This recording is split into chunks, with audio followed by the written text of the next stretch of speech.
The truth is, this did unfold more quickly than we had anticipated. Heartbreaking, shocking scenes at the airport.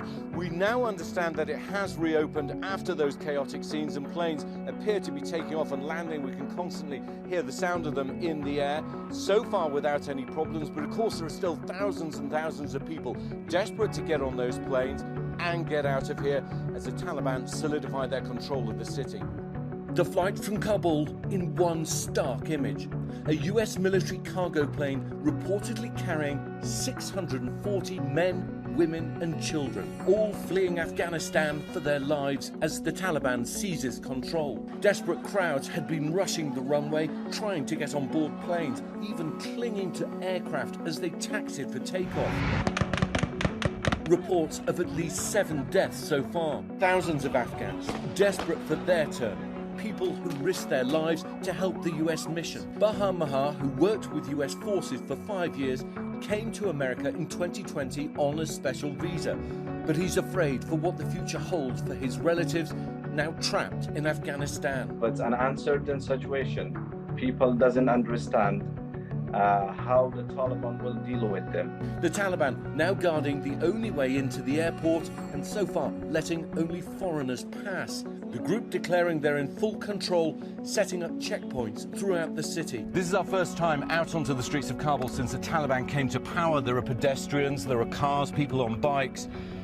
The Taliban are out in force. You see them at different checkpoints around the city. But we've been driving for 5 minutes, and what's really noticeable is we haven't seen one woman out on the streets. Haiti in despair after Tropical Depression Grace plowed through overnight.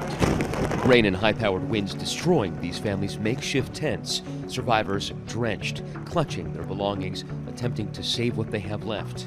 The country already reeling from a 7.2 magnitude earthquake that struck Saturday. Overnight, as that rain came down, we found Sarah and her extended family and neighbors under that tarp, cooking what they had. This tarp is basically held up by a stick, and that's all they have right now. Whoa! The search for survivors reaching a fevered pitch, hundreds still missing. U.S. Coast Guard is airlifting this injured person, taking them back to Port-au-Prince for better care. That's because the hospitals here have been completely overwhelmed. And across the earthquake zone, there is thirst and hunger. They're distributing food behind me. You can see how intense it's getting. It gives you a sense of how hungry people are and how desperate they are here. Many roads remain impassable, dozens of cars and mopeds lining up, waiting for those bulldozers and excavators to clear a path.